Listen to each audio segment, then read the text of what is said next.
Welcome back to the third and final of the City Council Candidates Debate, sponsored by the North Beach Senior Center and the Ocean Shores Lions Club.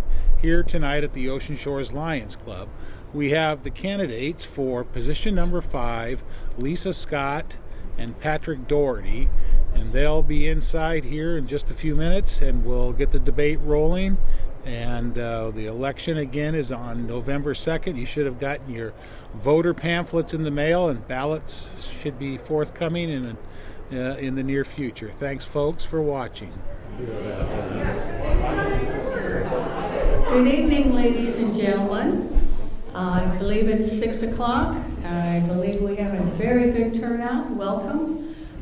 This is October the 6th, 2021. It's 6 p.m. and we are at the Lions Club for the Ocean Shores election debates.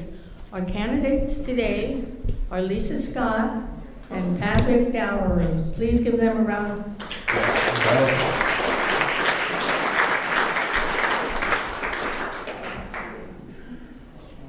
I didn't hear what you said. I said Doherty. Doherty. Just think of party. Party. Put a D. Well, I like all of the letters in there. We also want to thank the Lions Club and North Beach Senior Center for hosting this. It's being recorded live and will be available later on for viewing.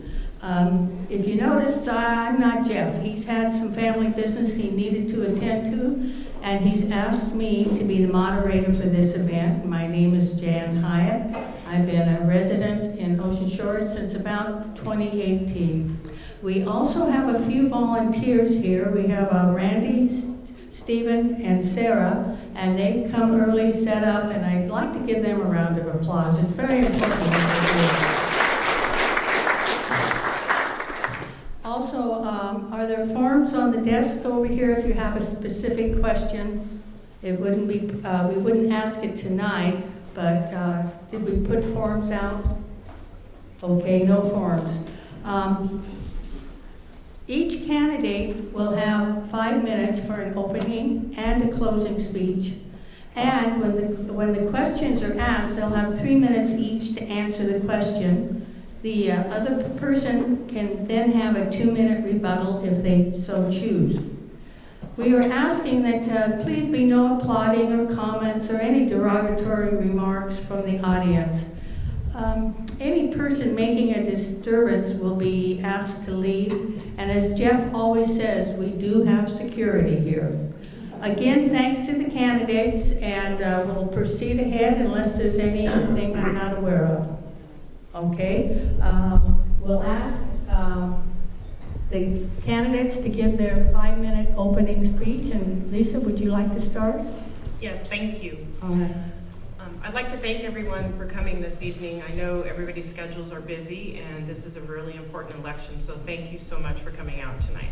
My name is Lisa Scott, and I am running for the City of Ocean Shores City Council Position 5, which I was appointed to in February of this year. For those of you who have already heard this spiel, please forgive my repeating myself. My Grace Harbor story began when my parents purchased a business in Aberdeen in 1979 and moved our family to Grace Harbor, Montesano to be exact. My parents purchased one of the oldest established businesses in Grace Harbor, Grayport Transfer and Storage, established in 1906, which they still own and operate today. I was lucky enough to be able to graduate from Montesano High School, where I received a very good high school education, and I went on to Grace Harbor College, where I graduated 2 years later, and then on to Eastern Washington University, where I graduated in 1991 with a degree in technical writing/communications. I worked for my first year in Spokane after I graduated. I'm sure most of you, when you are in the job market, you send out lots of resumes and don't always get that first jump at it. So after numerous resumes, I took a job working for a year in Spokane, underwriting insurance policies. And then my dad, out of the blue, sent me a job application from the Port of Grace Harbor. And I applied. I was one of 50 applicants, and I actually got the job. So in 2002, I started working at the Port of Grace Harbor, where I worked for 8 years. And then I went to work at the City of Aberdeen in 2000, which I've been there ever since. I am the Director of Community Development, which oversees the Building, Planning, Property Maintenance, and Code Compliance Division. It is a lot of work. I administer the Shoreline Master Program, the critical areas, zoning, comp plan. It's a big job. I have been part of a team at the Aberdeen that oversees a $50 million budget. And let me tell you, it takes a team to make that work.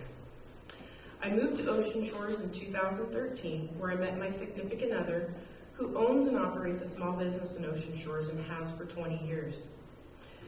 Experience. I was a prior board member for the Grays Harbor Chamber of Commerce, and I was part of the board that actually created Greater Grays Harbor. I'm a past president of Rebuilding Together of Grays Harbor, aka Christmas in April, where we made repairs to houses throughout Grays Harbor, including Ocean Shores, so that seniors who could not otherwise afford to make repairs could remain in their homes. I'm the past president of United Way of Grays Harbor. I'm a past president of Aberdeen Revitalization Movement, a past treasurer of the Hoquiam Rotary, a past president of the Aberdeen Museum of History. I served on the Grays Harbor Planning Commission for 10 years. And I'm also a current member of the county's .09 committee, where we recommend approval for county funds to aid business development for infrastructure project. The committee also helped to distribute over $1 million of funding to COVID-impacting businesses. And most recently, we will be helping the county in redistricting based on the 2020 census count. I've received numerous certificates from Association of Washington Cities, the Washington Cities Insurance Authority, and I've received twice the Outstanding Service Award for Aberdeen. Since my time at the City of Aberdeen, I've written and received millions of dollars in grant funds and have administered millions of dollars in projects. I know what is expected of staff and what to look for. Time is one of the most precious gifts we can use to give back to our community. I've tailored back a lot of my outside and extracurricular activities that has provided me with an opportunity to help serve the community that I am fortunate to call home, which is Ocean Shores. I am running for office because public service is my passion. My mom served on the City Council for Montesano for 13 years, and that is where I was first introduced to local government. When an opportunity presented itself earlier this year, I jumped at the chance to serve on the City Council for Ocean Shores. I chose to run because I believe in this town and all that it can be and is. One of my main priorities is in the investment of our public safety. We have a Southside fire station that needs manned 24/7 so that our exploding south end has the same level of service. We have a police station that also needs help. We are uniquely Ocean Shores, and I understand this is not Aberdeen, nor will we ever want to be. But I have brought my experience to the council. The only way to move our city council forward is through thoughtful discussion, collaboration, and action. Thank you. Thank you. Patrick? I want to thank you all for being here tonight, listening to us. I'm a problem solver all my life. Excuse me, I gotta read this because I can't remember daily squat hardly anymore. Anyway, I've been a problem solver, and I've been personally always find ways. If the road is blocked, I'll find a way around it. Find another exit to get to where I need to go. I believe in networking and old school communication and being involved face to face with the community and its accomplishments and to get the accomplished goals. We have problems in this city, and I am running for city council so I can help solve these problems.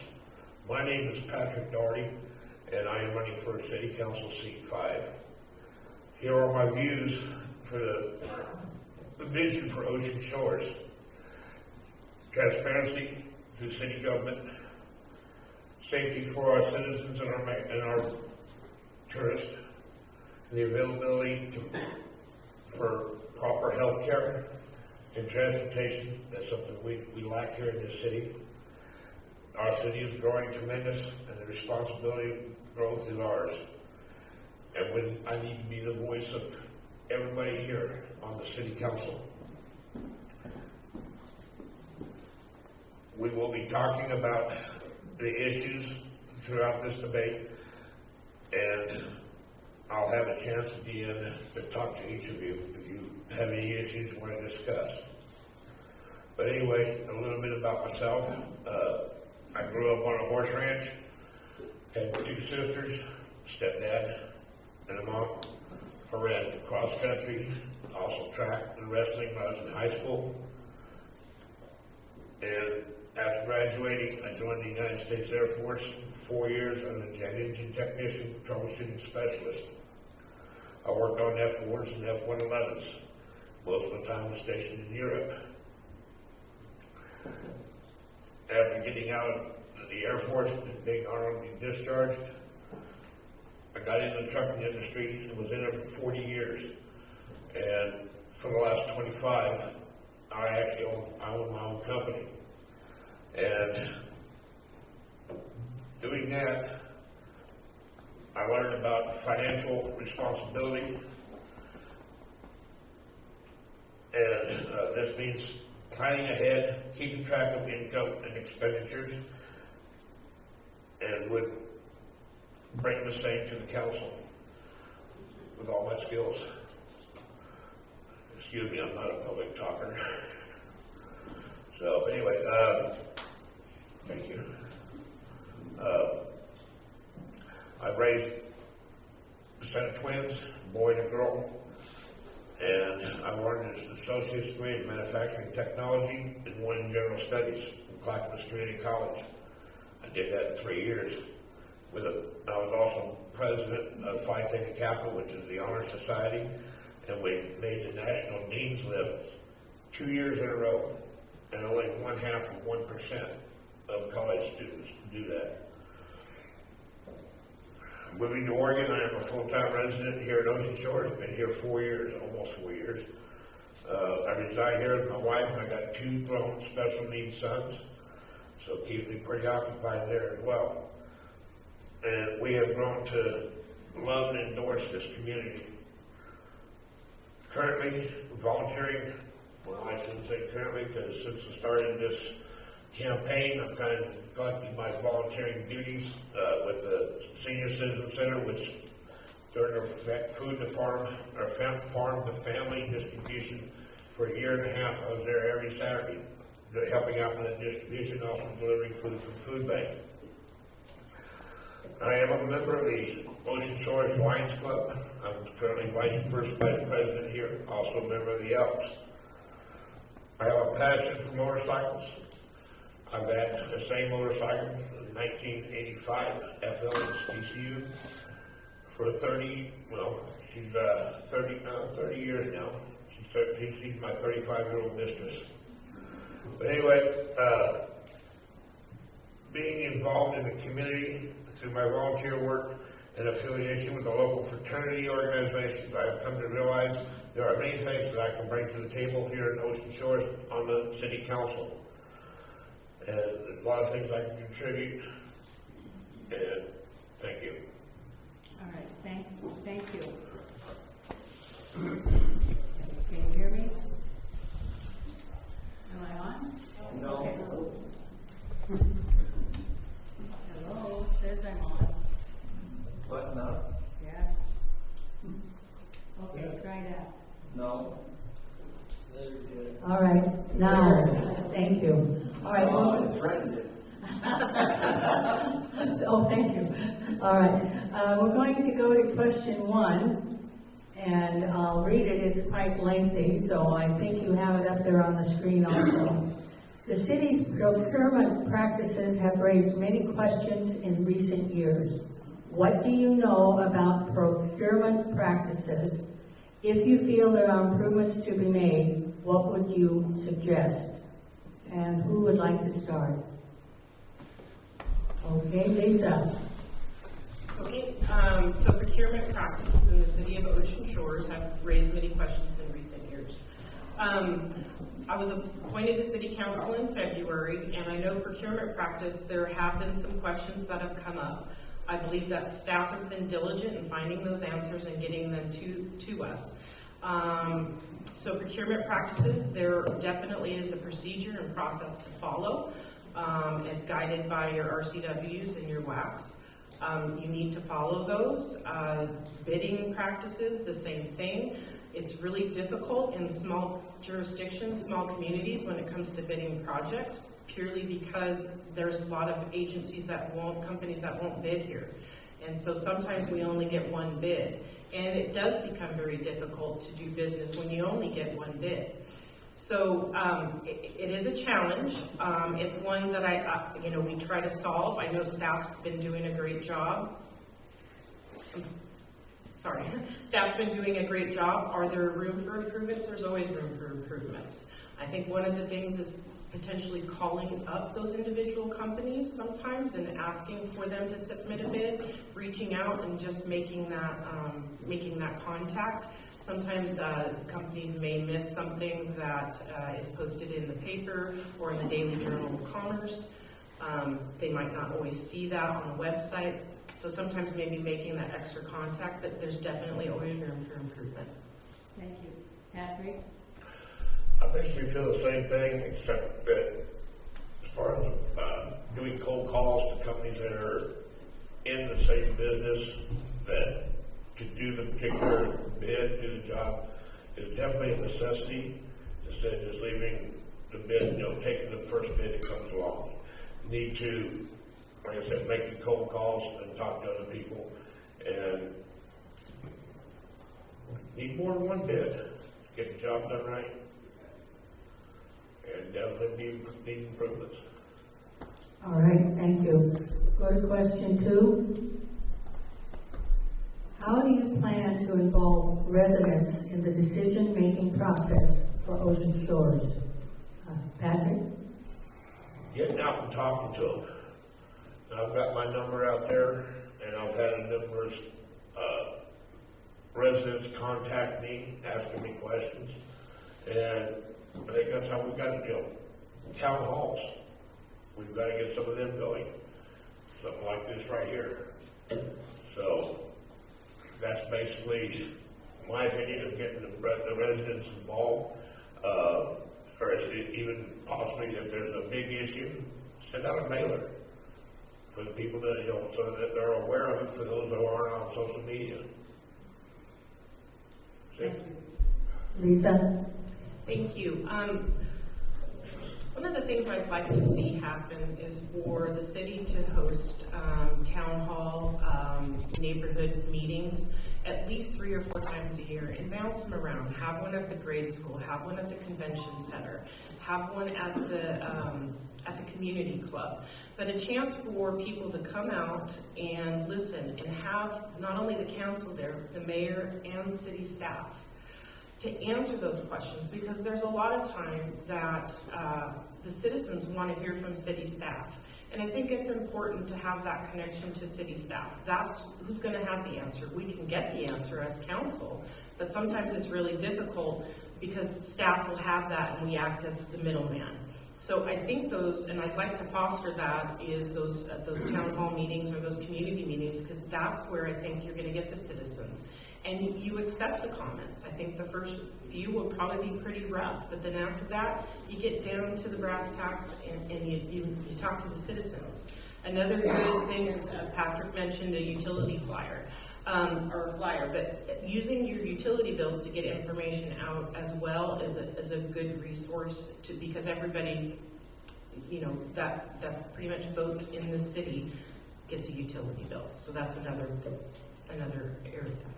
All right, thank you. Question 3. Explain how communications between the mayor and the council currently exist. Can you suggest improvements? Lisa? I'm sorry, what? Sorry, I thought I heard the question. Sorry. Explain how communications between the mayor and the city council currently exist. Well, if anything comes up, the mayor will send us all emails to let us know what's going on and what's happening. That's kind of the level of communication. If we have questions, she's available for us to call and get answers, send an email. Normally, any communication that we have with the mayor is sent to the rest of the city council, so it's not done just for one, it's done for all of us. Can it improve? Absolutely, I think it can improve. I know a lot through this election, I hear that that we just rubber stamp the mayor's projects. I've been on city council since February, and I have yet to know what is the mayor's project. Things that come before us come from staff.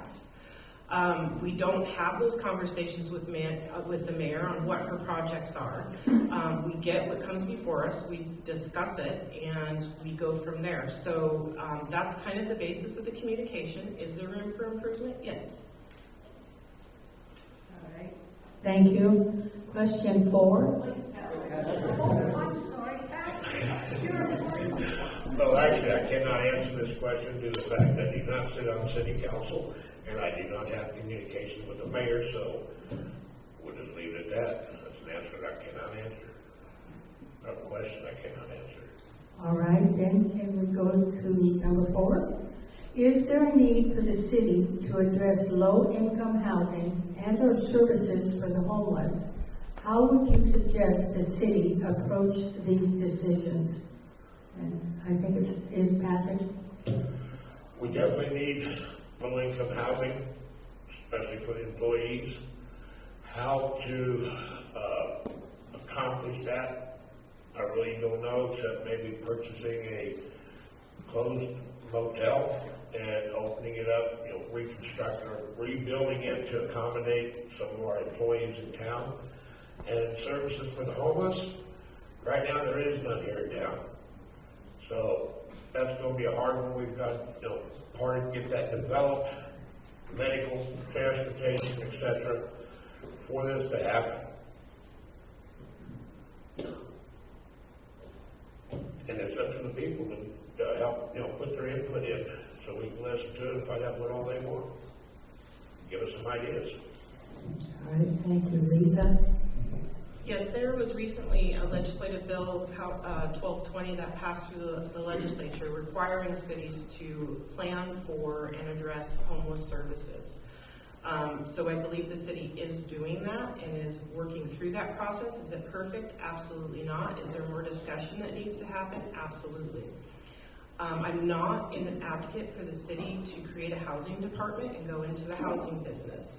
I think the way that we could impact that, however, is through our legislation, through zoning and codes that could allow for those type of activities.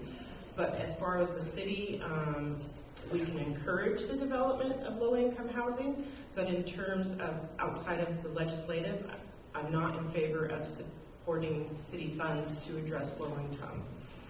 And suggest the city's approach to these decisions. We work with the community, we work within the rules that have been passed down from the legislature, and we find out what is best for this city and this community before we make those decisions.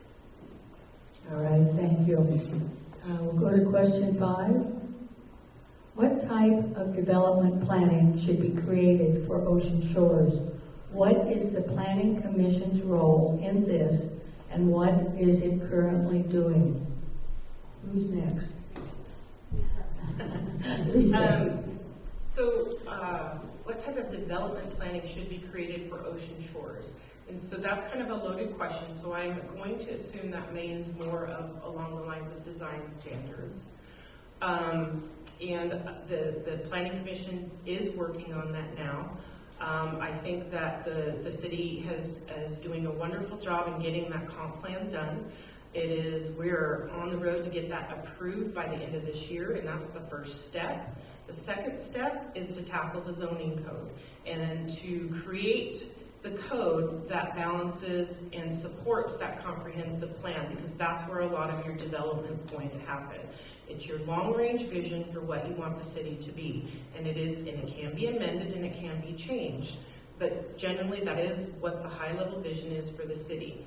And the other thing is we get a lot of questions on design standards. Should we ask for more landscaping on the main drags of the city so it looks a little nicer? Should we ask businesses to paint their buildings a certain color? Should we ask for certain repairs? And I believe we've had enough input on that the Planning Commission has been working on that, and I do anticipate some of that coming forward here and with the next 6 months. Patrick? Oh, I want to have to agree 100%. 100% with everything that she stated. That's about it. I hate to have no comment, but she did an excellent job. All right, thank you. Question 6. Without saying both, is Ocean Shores a tourist town or residential community? What is the role of tourism here, and how can it better integrate with residential? Patrick? Well, Ocean Shores is actually a combination. We have, I didn't say both.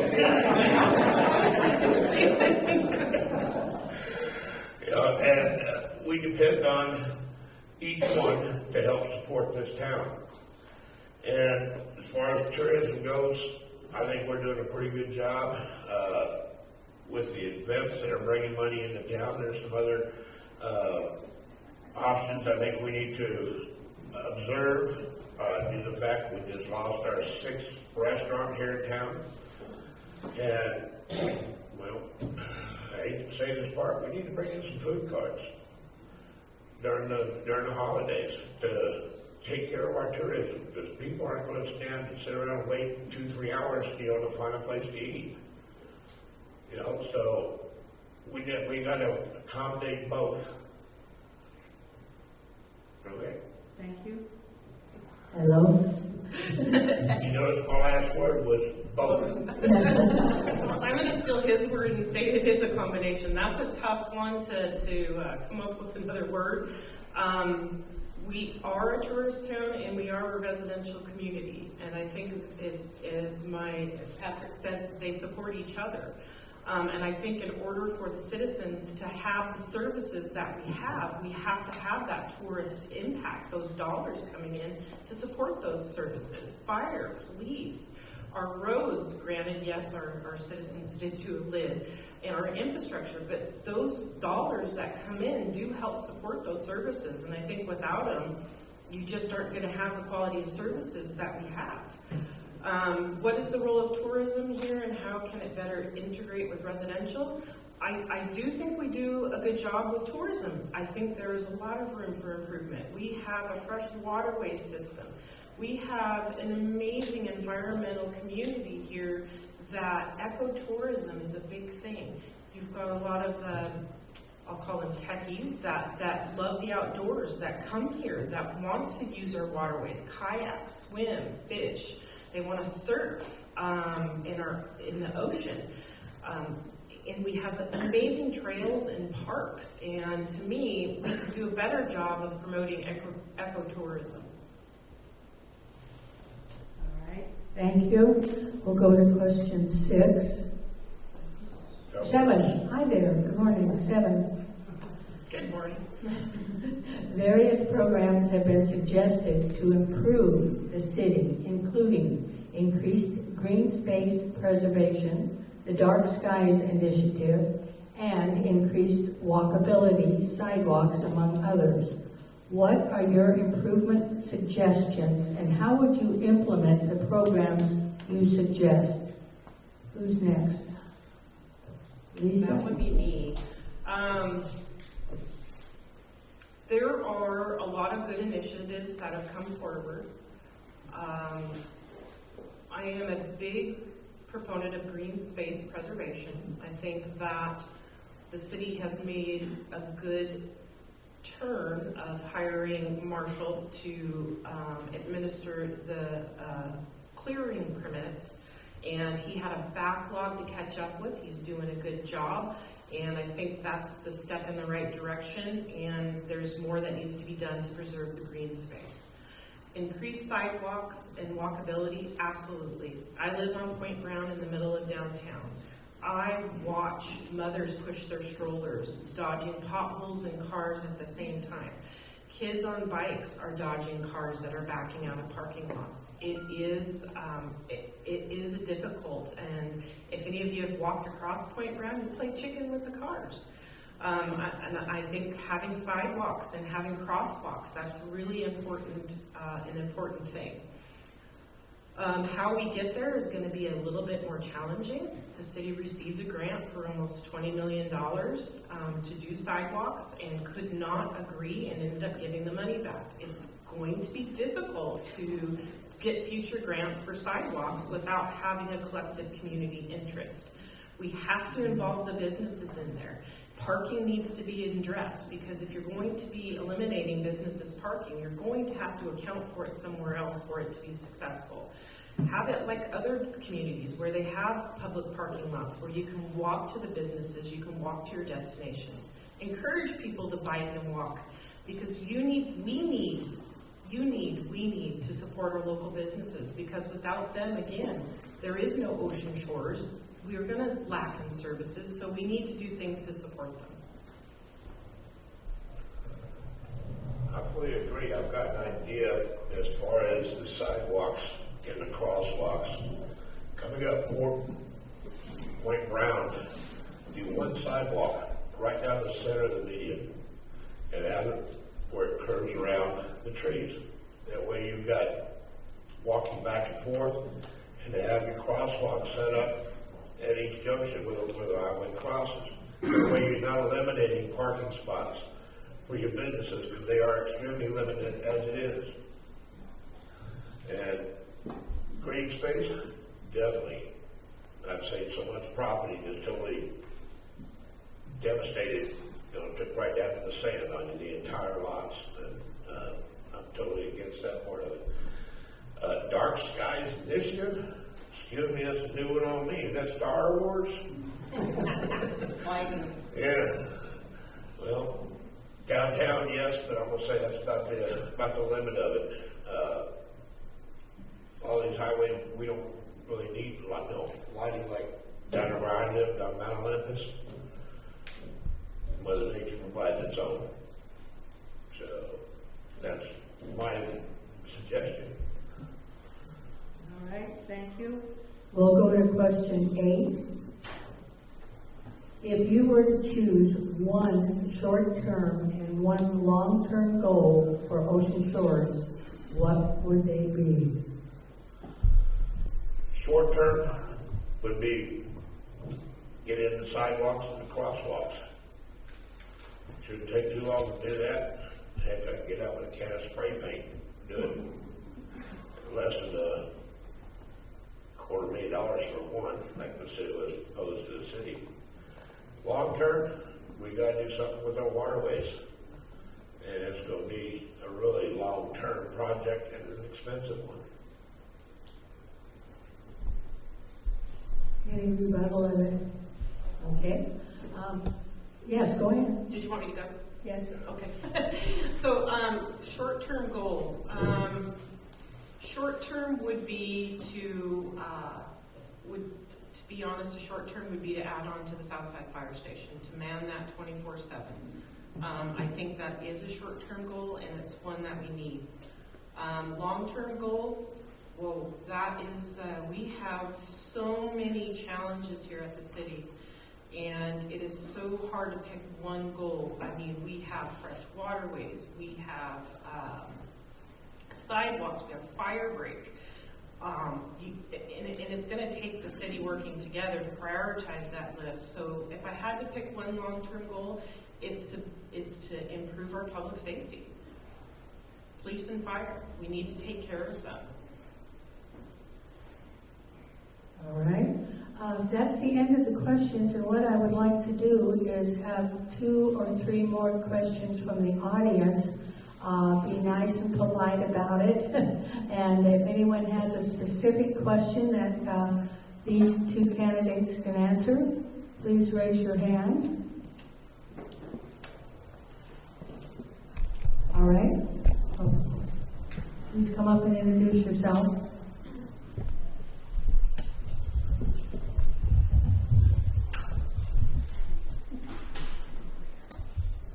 I'm Diane. I'd like to know your stance on camping lots. What? She asked your stance, your feelings, your opinions on camping lots. Who wants to go? Well, my stance on camping lots, these people own the property with most of you, well, it is, I want to say all of you, when you moved here, knew that this was a camping town. And we're not seeing it. And people who own their lots, that is their privilege and their right is to camp. So I'm 100% for it. I've got camping lots surrounding my home. I have no problem with it. And in fact, I've become very good friends with them. I watch their properties. So that's my stance on that. Camping lots, that is a loaded question. I know in 2011 there was a recommendation from the Planning Commission to not add an additional 30 days onto the 90. I know it's been discussed numerous times. I recently brought it up at City Council because since I've been on City Council, that question has probably been asked to us at least once a month. And I, having not been part of that conversation in the past, want to know a little bit more information in particulars before I would make a decision on the camping lots. But I get Ocean Shores was founded on those camping lots. Residents use those camping lots and then decide whether or not they want to make this their community, and a lot of them have chosen to build homes. To me, that's really important. I want members of this community who choose to live here and want to be a part of it. And so we are going to be having some conversations at the next council meeting on Monday, talking about this very subject. And I want to hear from the campers, I want to hear from the residents, and I want to form an opinion based on what I hear and, you know, the history and not just on hearsay. Thank you. We have another gentleman that has a question. So my name's Don Dowie, and I wanted to ask you all about ideas for keeping our beaches free of plastics and keeping plastics out of the ocean. It's a local problem, it's a global problem. Little pieces of plastic end up on our razor clams, and we end up with beaches lined with plastic after windstorms. So any thoughts on what you would be willing to support in terms of that, or ideas as to how we might improve the problem? Thank you.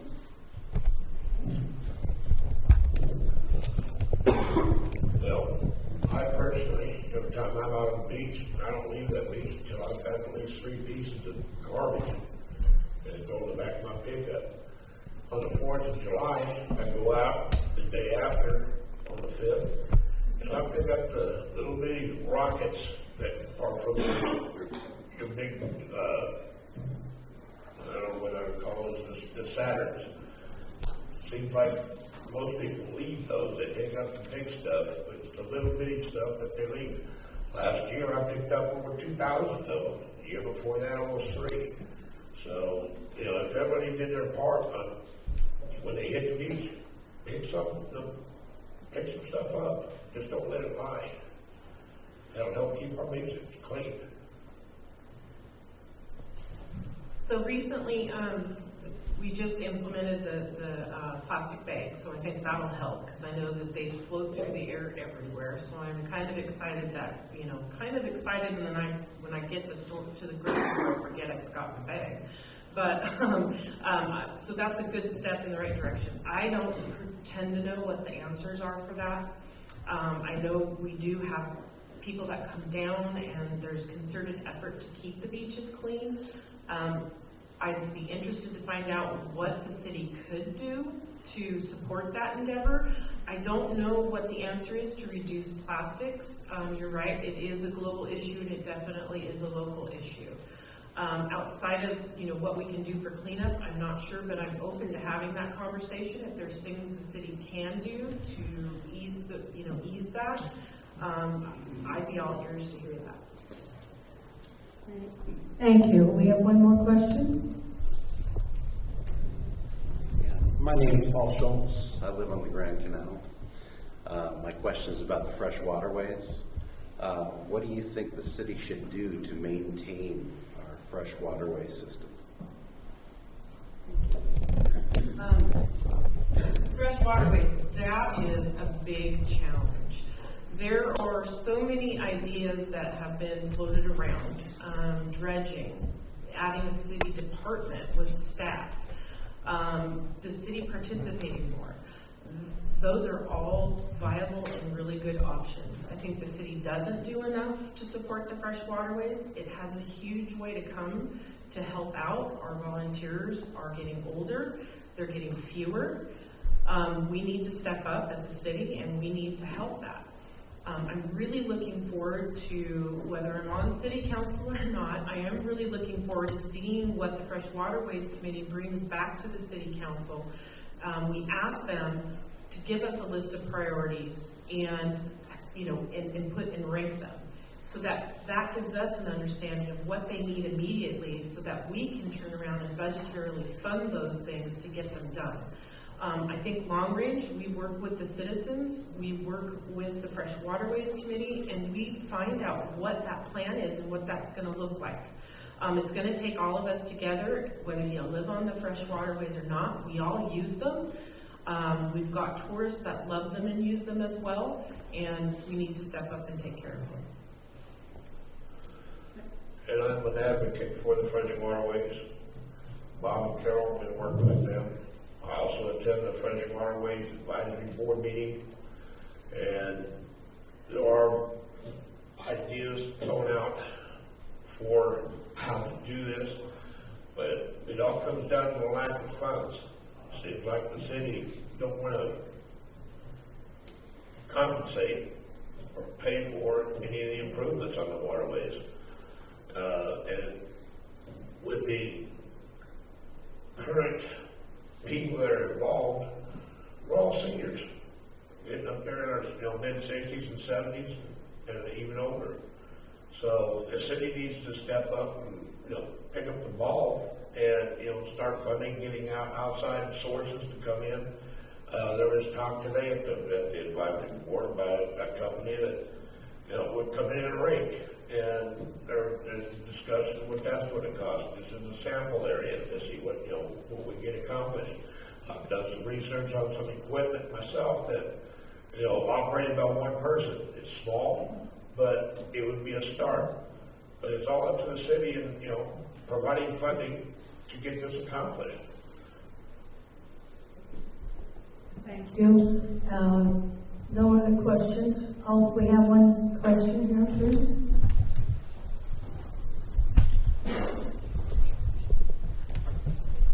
And this will be our last one. Okay, thank you. I'm Mike Volio. I'm going to pose to you guys the same question I had the last debate, and it's about urgent care in our community. Now, just saying it's too tough and too hard of a task to accomplish is unacceptable. I have a group here in town, and we're going to get involved with this issue. And we're going to push the council, and we're going to push the mayor to do something. This city is growing. In fact, I read an article that said Ocean Shores had one of the highest growth rates on the West Coast. That's a fact. There's a lot of young people moving here. They all got kids. Our schools are full. So the demographics changing here. And that should be reason enough to get urgent care in this town. I want to know what your guys' plan is to help us bring urgent care to Ocean Shores. Thank you. So urgent care, medical facility, it is extremely important. Our fire department is being used as an emergency department, and what's happening is it's taxing our fire department, and they're out of town with ambulances. When you only have one emergency nurse working at the hospital, ambulances are often being turned away as of late, and they're heading out to Summit Pacific or even Olympia. Ambulances are going to be gone for 5 hours at a time. That's unacceptable, absolutely unacceptable. It is a little bit more difficult for the city with urgent care, other than applying some pressure to the hospital districts. I would encourage the citizens to step up. Call your hospital representative, Lynn Cicernona. I probably got that wrong, so I apologize. But continue to call her and let her know we are still here. Ocean Shores needs this. Between Ocean Shores and Seabrook, the amount of growth that's happening is tremendous. And you're right, the demographics have changed. It is time to readdress this and look at this. I know that Sunset Drug has a medical facility that they built into that. It's ready to go. We need to get on our hospital board and get them to take a look at this area again. It's imperative.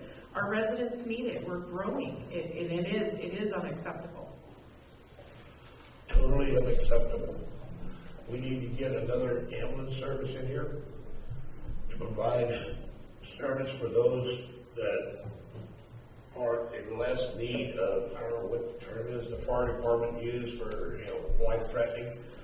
But the other cities I've lived in, your fire department, yes, they went to your home, they addressed the situation, they evaluated the patient, and if it was not life-threatening, they brought in an outside ambulance service. That way they stayed in town to take care of their cities and let somebody else do the work. If somebody got a broken leg, take them out. So we definitely need something. And I want to comment also on Mr. Hartman there, on the diligent work that he did. Yeah, turn around with it. And the work that he tried to, that he found out, as far as trying to get us released from Grace Harbor to where we can bring in some medical people here. And we need to throw some incentives out there, to get medical personnel. I've got a friend of mine who's a retired surgical nurse. He's looking for a part-time job. So, but we got to find somebody who's permanent and full-time. Okay. We're going to end the question. Was there another hand? Oh, raise it up higher, please. Please come up and this will be our last question, though.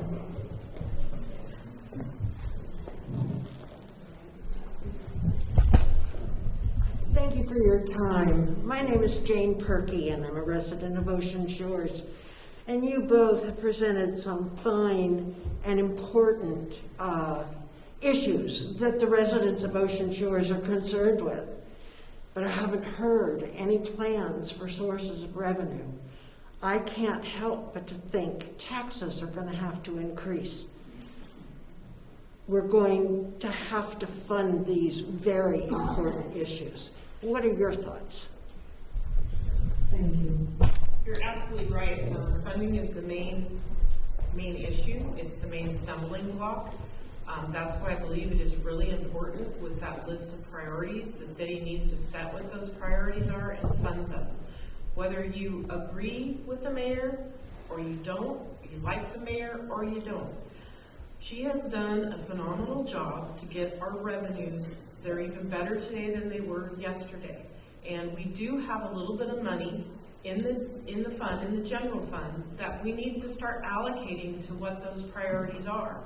The city's done a phenomenal job. They have amazing staff. They go after every grant that's out there. There are more grants, yes, but we need to turn over every stone. Federal, state grants, we need to use the resources we have as matches for those grants.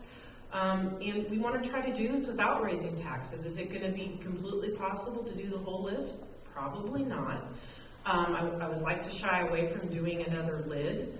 And also, waterways. Is that something we can fund with our stormwater utility? And it may be a slight increase. So I think there's things that the city can do in revenues. We just have to be wise with how we spend them and how we allocate them. All right. Thank you. Now we're going to... Oh, Patrick? Hi, Patrick. Hi.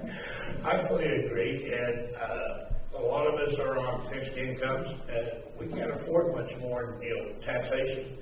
Otherwise, we're going to have another Boston Tea Party. But some things have got to be changed. And one suggestion I got to help build the funds up: increase permit fees. Fines for whatever, speeding tickets, I got off pretty cheap. So they need to come up, I mean, in the truck industry, which, I retired from, California, a logbook violation is $2,500. And basically that's for not writing something in on my time card. I'm not saying to that extreme, but there are ways, and the city council, they need to implement, I hate to say it, as a fundraiser to increase the city funds. Now, Lisa said we do have a surplus. She called it a surplus, not really a surplus, but money in the general fund. But actually, I believe that money the reason why it's there is because it was allocated already for other projects that weren't complete, that were let go. So, Thank you. that's where I'm at. Another comment? Yeah, there has been additional revenue that's come in through COVID, through our increased permit revenues, as well as through the lodging. So there is money. I would encourage everybody to tune in to the city council meeting on Monday night, where our city administrator will actually be talking about where our permit fees at in relation to with the other communities. So I think it's important to take a look at that and listen in on that. I think you might be surprised where we sit in terms of what our fees are. So I just would encourage people to tune in on Monday. Thank you. That is the end of the question and answers. What we will have now is approximately... Okay, we have a gentleman that would like, and this will be the last one. Is that okay with everyone? We do one more question? Last question, 2 questions. I don't have a problem with it. Yeah, all right.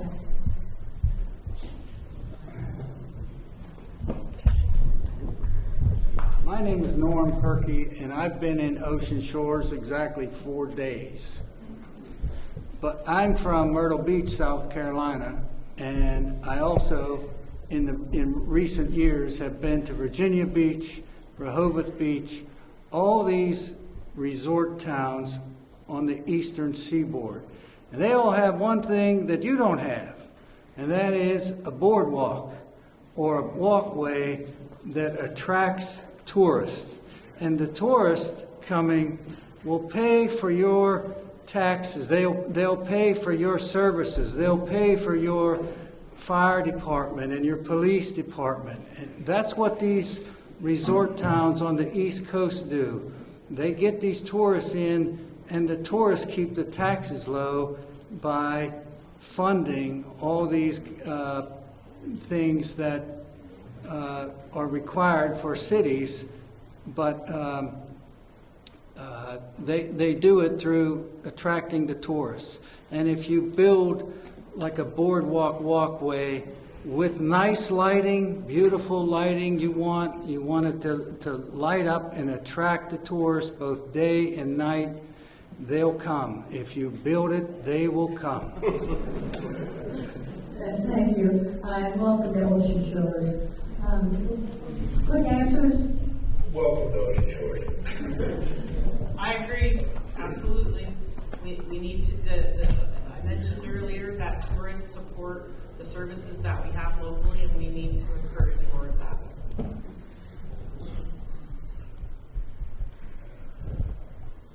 Basically it. All right, we are now done, and we will allow a 5-minute ending speech from each candidate.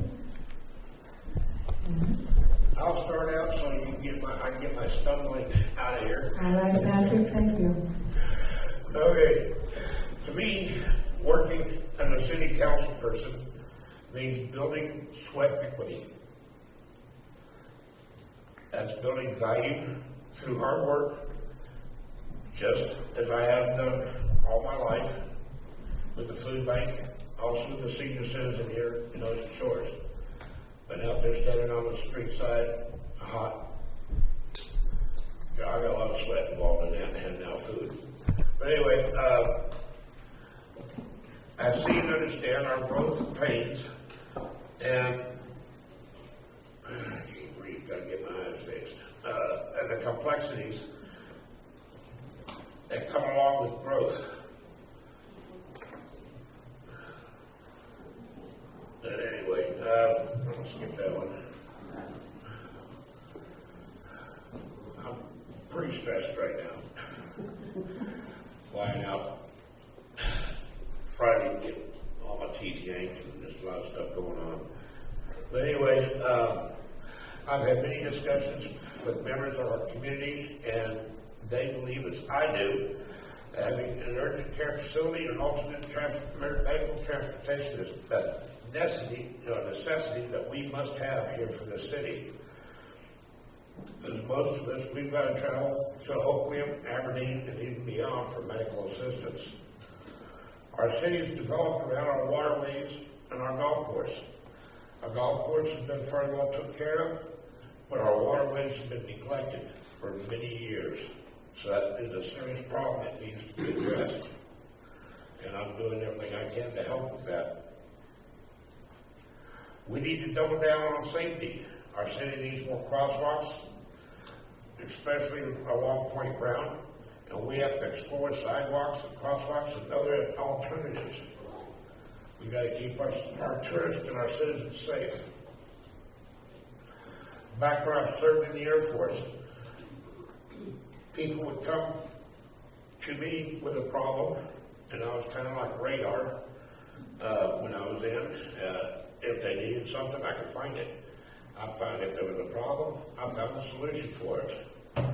So, and that's what I can bring to the table here, the same thing. I'm ready to roll up my sleeves and get it done. Everyone that I've discussed these issues with, if you've got something important, please come to me and talk to me about it. That way I can bring it forth, because I am here for you, everyone in this city, not just people who support me, but everyone. So, anyway, I am Patrick Doherty, and I am running for City Council Seat 5. Thank you for your time, your attendance, and listening. Have a good night. Thank you. Lisa? Thank you. First, I want to thank everyone for coming again this evening and taking time out of your busy schedules to listen to us. It was greatly appreciated. Those that know me have not or have heard me know that I tend to be a positive person. However, this has been a very challenging election season. I chose to run and am running because I have a passion for the city and want to serve the greater good. I love this city and have been lucky enough to call it home. Since I have filed for this election, I have been accused of being stupid, ignorant, elitist, one of the three amigos, corrupt, and most recently a stooge and a liar. It has also been mentioned that anyone that is not retired should not be allowed to run for city council, which is in and of itself preposterous. My opponent recently sent out a mailer accusing myself, Eric Noble, and Rich Hartman as being liars. Why? Because we chose to defend and support the golf course from what we believe was and still is an attack. A sitting council member initiated the rebound report, while another sitting council member called for not one, not two, but 3 audits of the golf course. The only people perpetuating this are the individuals that are either running against the 3 of us or those that are supporting them. So much time, energy, and now money has been spent perpetuating this attack. Whether you choose to utilize the golf course or the fresh waterways of our city, they both bring in tourism. Tourists not only pay to stay in our hotels and motels, they eat in our restaurants, and they shop in our small local businesses. Without tourism, I can guarantee there would be a lack of local businesses left to support the city. We as citizens need to support our city. We have amazing small businesses that need our help to keep the doors open, of which the golf course is one of our small businesses. Anytime the city appears or is at odds with the small businesses, no one wins. We need to work together to support one another, or we will never survive. No matter which side of the voting table you fall on, the city has some monumental decisions that need to be prioritized and funded. fresh waterways, golf course, pedestrian safety, public safety, fire breaks, parks, development, just to name a few. We need a council that can work together with the current mayor and the new mayor in the next 4 years. We need a council that works toward collaboration and not division. Otherwise, nothing will get accomplished. We need a council that will support the staff in their roles and will help to fund positions that can help us better enforce our codes. In closing, I am proud to call Ocean Shores my home. I love this city and will continue to support her in every single way that I can. I hope that I can continue to count on your support in this general election.